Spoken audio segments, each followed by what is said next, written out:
Hey guys, welcome to my channel, Keeping It Real in the South with Brenda Lovett. I'm Brenda Lovett in my new domain. Tonight we're going to do 12 amazing signs you'll live to 100. 12 amazing. Living to 100 years old has become more common in developed countries thanks to advances in medicine and lifestyle choices. If you want to join the ranks of the centenarians, there are a few things you can do to improve your chances. We've all heard the basics. Eat healthy, exercise, don't smoke. But there are others, lesser known factors that can impact your longevity. For example, did you know that outgoing personality types are more likely to live to 100? In this video, we'll explore 12 amazing signs that you'll live to 100. So watch on to see if you're on the right track to the long and healthy life. Yeah. So, 12 amazing signs you'll live to 100. Number 1, you're the life of the party. Being outgoing leads you to be less likely to develop dementia. This is according to a study of more than 500 men and women, 78 and older, who were tested by the Karolinska Institution of Sweden. The group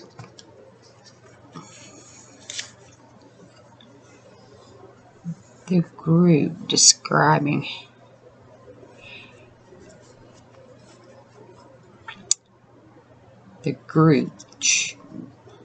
class describing not easily stressed. That's the group that does not get easily stressed. That's the one.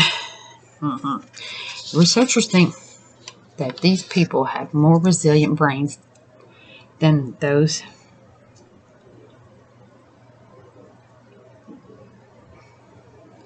that have lower levels of cortisol. This is a stress hormone that inhabits the brain cells and communication. Like right now, I seem to be not being able to talk. Science-proven ways to lower these cortisol levels. Meditate, sip black tea, or take a nap. You want to keep them lowered so your stress levels are down. I need more meditation. I'm not real good with black tea, but a nap is always good. Number 2, run for at least 40 minutes every day. California scientists have discovered that in middle-aged people, if they ran for 40 minutes a day, 5 hours per week, they seem to live longer lives and were better able to function better physically and mentally as they aged. The scientists found these runners suffered less heart disease, cancer, neurological diseases, and infections. The study author, Eliza Chakravarty, I'm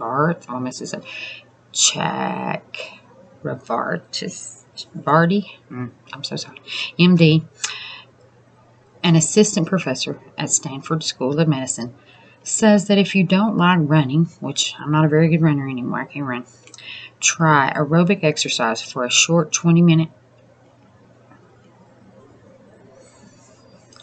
It's okay. I mean, a day. 20 minutes a day is okay. We'll keep the immune system young, and that's what we need, a young immune system. Number 3, if you like oatmeal with raspberries. No, you like oatmeal with raspberries if you like them.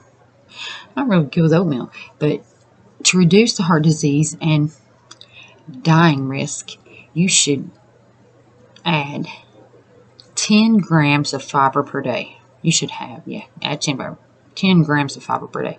The average American eats 14 to 17 grams per day of fiber, and this can reduce your risk by 17%. Then in the Netherlands, they did a study that showed that the increases in fiber in your diet will help reduce the total LDL, the bad cholesterol, improve the sensitivity to insulin, and aid in weight loss. Easy fixes for this are if you top your oatmeal with a half a cup of dry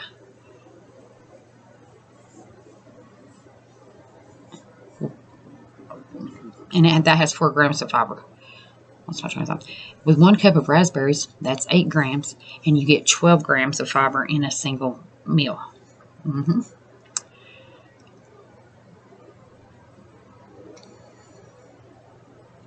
Potent fiber-rich foods are a half a cup of 100% bran cereal, 8.8 grams, a half a cup of cooked lentils, 7.8 grams, a half a cup of cooked black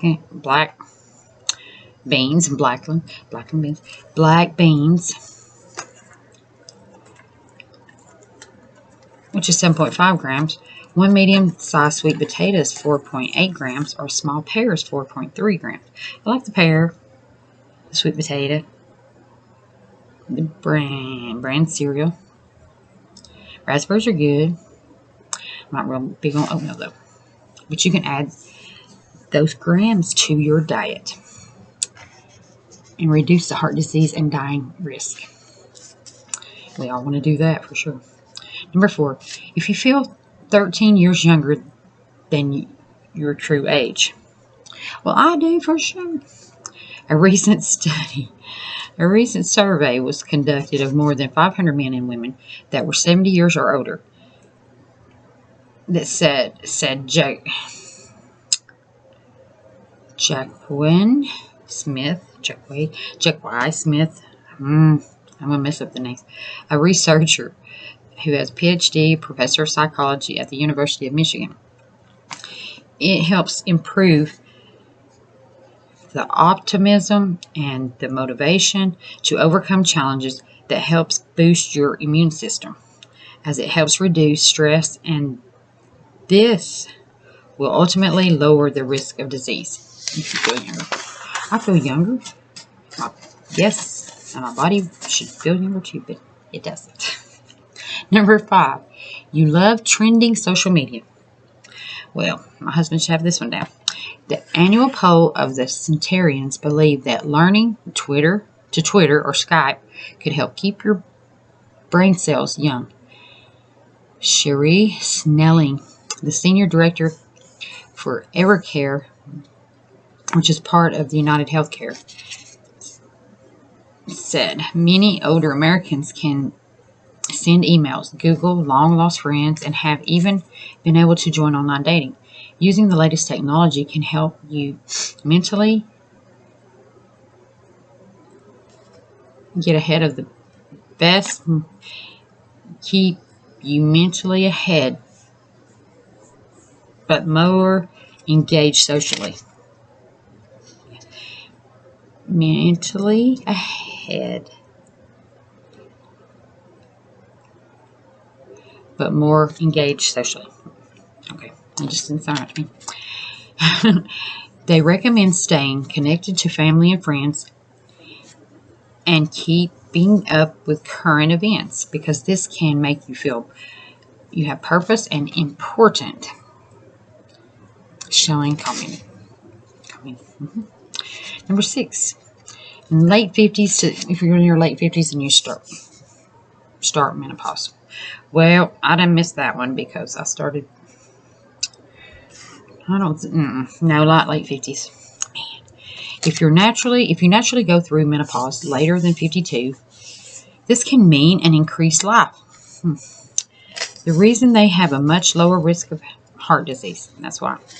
Man, I didn't do that one. Number 7, you count every calorie. I don't do this one.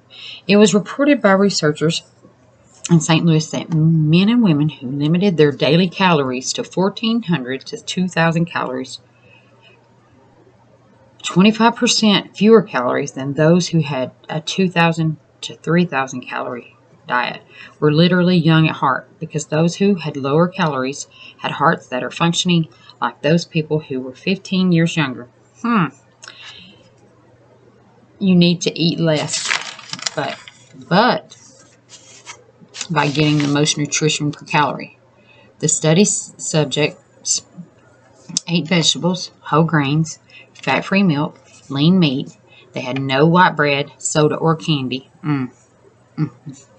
That cuts the empty calories. Eat more nutrient-rich foods. Your health will improve. I do the vegetables. Grains, I don't know. Fat-free milk, I don't even do milk. Lean meat, I like the fat. Oh man, I'm doomed. Number 8, having children later in life. Does 22 count? If you had a baby after the age of 44, then you're 15% less likely to die during any year after age 50 than any of your friends who had babies before 40. Man, I said I'm doomed. If you have ovaries that are healthy and capable of having children later in life, that is a marker that says your genes that are operating and can give you a longer life. They're healthy. Number 9, the beat of your pulse is 15 times in 15 seconds. If your pulse beats 60 beats per minute, or resting rate between 60 and 100 beats per minute, the closer your beat is to the lower end of the spectrum, keeps your heart not overworking, struggling to keep up. And it will last longer. This was discovered by Leslie Cho, MD, director of the Women's Cardiovascular Center of the Cleveland Clinic. Number 10. So keep your pulse. Meditation, I would think. Did I say 10? 10. If you're not a snorer, and I'm sure that I'm not, even though my husband says different, I think he doesn't know because he's snoring. It's him he hears. Snoring is the sure sign of obstructive sleep apnea, a disorder who causes you to briefly stop breathing when the throat tissue collapses and blocks your airway. A severe case may happen 60 to 70 times per hour. I know this person. Probably snoring. High blood pressure can be caused by sleep apnea, as well as memory problems, weight gain, and even depression. It was found by researchers that those people that don't have OSA, which is obstructive sleep apnea, were 3 times more likely to live longer than those who don't have it. See your doctor for a referral to a sleep center if you snore, have excessive daytime drowsiness, or mood changes. Number 11, flat belly after menopause. You know it. If you're too big and round in the middle, 20% are more likely to die sooner, even if the body index is normal. That is according to an aging study by the National Institute of Aging. This is because it takes far more work to keep a trim waist. This is slower too because of shifting hormones causes the majority of weight to settle in the middle. I need to work on that. Do this. If women wasn't measured more than 35 inches, men's waist should be 40 inches or more. Do 2 or 3 20-minute strength training sessions weekly to keep this lean muscle mass and boost metabolism. I need to do some of that. Eat 1 daily serving of omega-3s to fight inflammation and 7 daily servings of fruits and vegetables loaded with antioxidants to fight diseases. I like vegetables. And get 25% of daily calories from healthy fats, monosaturated fatty acids, These protect your heart and store less belly fat. Okay, and the last one, number 12. Have the blood test for vitamin D levels. 3D mammograms of 30 nanograms of vitamin D is required per milliliter of blood to protect for diseases. 80% of Americans don't have that. Vitamin D helps bones, keeps osteoporosis away. It may reduce the risk of cancer. It may reduce the risk of heart disease, fight infection. You can take daily supplements in order to raise your numbers. Doctors use blood tests to measure your levels. Vitamin D turns toxic at 100 to 150 nanograms per milliliter. So, take your vitamin D, use the middle, try not to snore or see a sleep specialist. I can't help the menopause, that's already happened. Let's see, what else was it we did? Be the life of the party. Feel like you're 13 years younger. Have children later in life. And everything, you will just live to be 100. I don't know. And I guess everybody wants to live to 100. I'm just not ready to go. I didn't say 100, but anyway, guys, thank you for watching my video. If you liked it, please hit the like button. Share with your friends if you want to live to be 100. If you like the video, please subscribe. And I will see you next time on Keeping It Real in the South. Brenda, Lovett. Have a good one.